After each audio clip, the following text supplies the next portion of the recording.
All right, of course, we are tracking a lot of snow here, and as we said earlier, we're not talking inches right now. We're actually talking feet. But it is the calm before the storm. Live look outside over the city of New Bedford. Really was a pretty nice day today, Nick.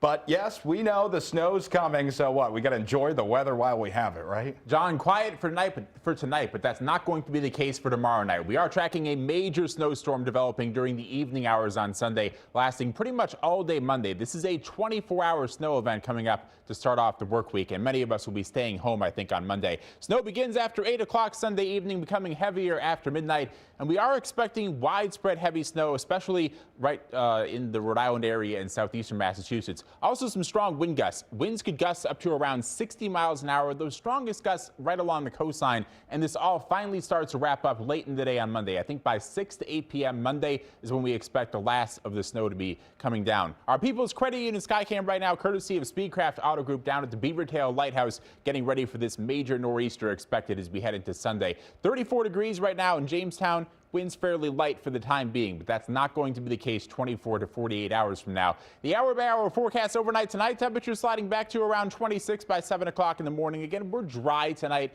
Can't rule out a snow flurry, but we're not really going to have any impacts tonight. So if you have some last-minute preparations tonight or tomorrow morning, we're in pretty good shape to do that. Lower 20s when you wake up and step out the door on Sunday. So a cold start will make it into the mid-30s during the afternoon, up to around 36 by 2 p.m. And that's actually a bad thing because temperatures right near freezing means this is going to be a heavy, wet snow making its way across southern New England as we head through the late night hours of Sunday. Even as we get to around 7 to 8 o'clock, we could start to see some flakes flying tomorrow evening, and then that heavier snow expected towards midnight. The hour-by-hour forecast, here we are overnight tonight. Again, I mentioned that flurry possible, but not much happening. 1 o'clock in the afternoon on Sunday, we're still mainly dry, but pretty quickly as we head through the evening hours, here we are at 6:30. The westerly area, Wakefield, down towards the coast of Connecticut, starting to see a steady snow, and then it becomes heavy after midnight. Even at 10:30, the road conditions could start to go downhill as we begin to see some heavier snow. The worst of this expected during the morning hours on Monday. The morning commute Monday, probably not going to be a commute for many of you. The best thing you can do on Monday is stay home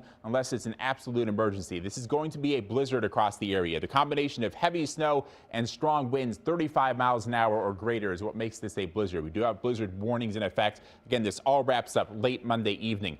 18 to 24 inches. We did bump up our snowfall forecast for much of Rhode Island. You get away from the immediate coastline. We do expect upwards of 1.5 to 2 feet of snow. And then you get down towards the Cape and Islands a little bit less. 12 to 18 from Falmouth to Hyannis, 6 to 12 out towards Orleans and Chatham. And a heavy wet snow means this is going to be difficult to move. Also could result in power outages, especially when you consider the fact we're expecting winds to gust up to 55 miles per hour inland. Towards the coastline, though, could see some gusts 65 miles per hour, even a little bit stronger out towards the islands. So as we look ahead to our forecast, again, power outages, heavy snow expected, and travel is going to be nearly impossible late Sunday night, pretty much all day on Monday. Also concerned for coastal flooding, mainly in eastern Massachusetts, but I would not rule out places like Narragansett right along the south coast could see some splashover as we head through Sunday into Monday. So the 10-day forecast, another chance for a wintry mix possible Wednesday, and then again on Friday. We are in this active weather pattern, but this is the big storm coming up on Monday. We'll have updates as we head through the next 24 hours.